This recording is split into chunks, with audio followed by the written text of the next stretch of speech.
We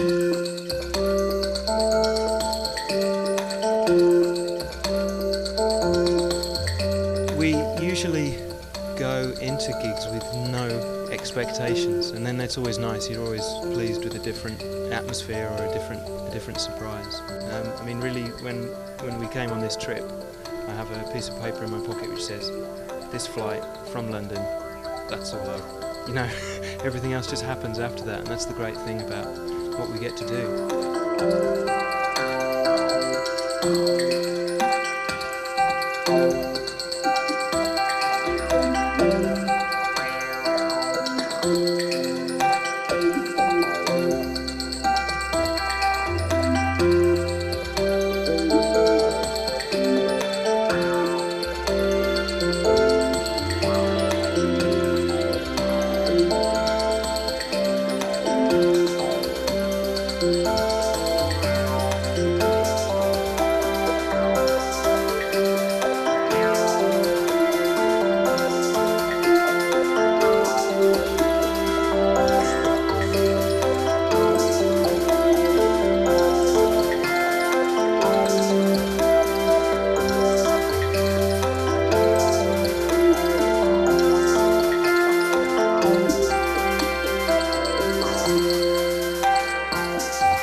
We were looking for ideas for titles, and it was a phrase that came up in a news story in the UK. The news story didn't really relate to the album, but we'd been working together, doing a lot of revisions and a lot of changing the songs back and forth between us over and over, and a lot of things were being erased and replaced and so on, and it just seemed like an appropriate title afterwards, because the album was always, it was never finished. I said it was finished, but it was, yeah. The album really was a fresh start for us. We'd been working on a lot of stuff, and we decided to cut a line in where we'd got to and start again. And what we decided to do was to actually collaborate more on making the songs. So there wasn't really a concept or conception behind the album, but the whole thing came from this new idea of actually trading parts and bits of songs and samples together over the internet. So maybe there's a difference in the sound or the approach because of that.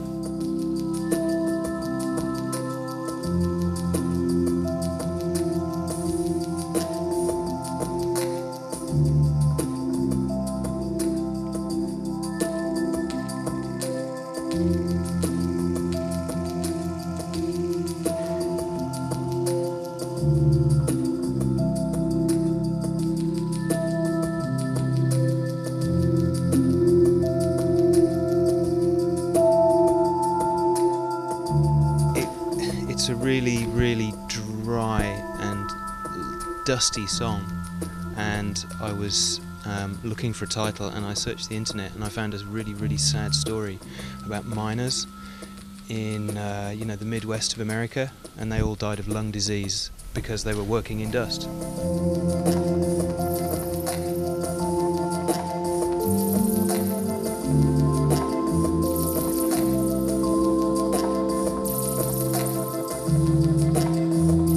When we started being lucky enough to have releases out, it was always, we had one single on Well It's a Jukebox, and then somebody heard that and said, can we do another single? And then somebody said an EP, and then we did Digitalis as a mini album, and Butronics, and it just happened from each release. And all that happened was that Thomas Moore emailed us from Germany and said, I'm starting a label, can you do something for us? And he seemed nice, so we said yeah. And it's just so natural, and there was never a problem, we never had a contract.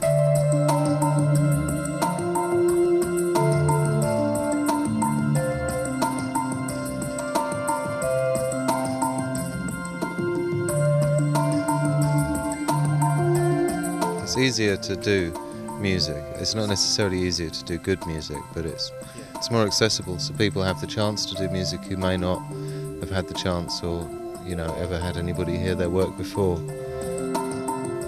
We've been travelling. We woke up at 3:30 this morning, so we're both feeling slightly slightly kind of wobbly and slightly, but for me it's quite nice if you're not so tired that you just fall over.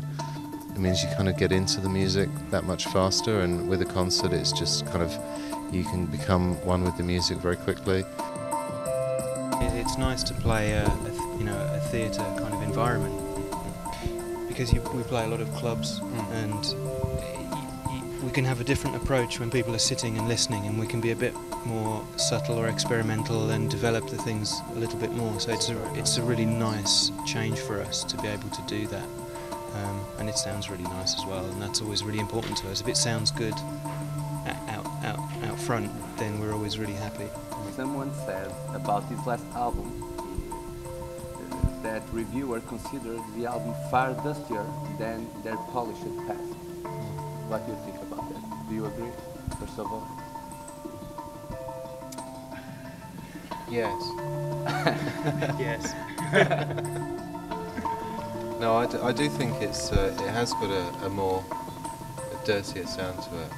And what often happens is that we work on a new bunch of recordings, and we play them to each other, and we think we've made a really radical change, and then other people hear them and don't seem to realise that we've made a really radical change. So it was quite gratifying for somebody to notice, because we did kind of go for a darker sound. Yeah. But at the same time, it's recorded on the best technology we've ever owned, so it's weird that it can be both dusty and made on brand new equipment. So maybe we've achieved our goal. Should we stop now?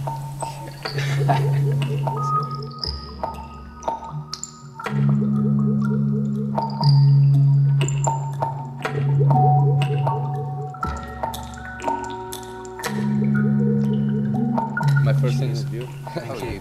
It's our third interview.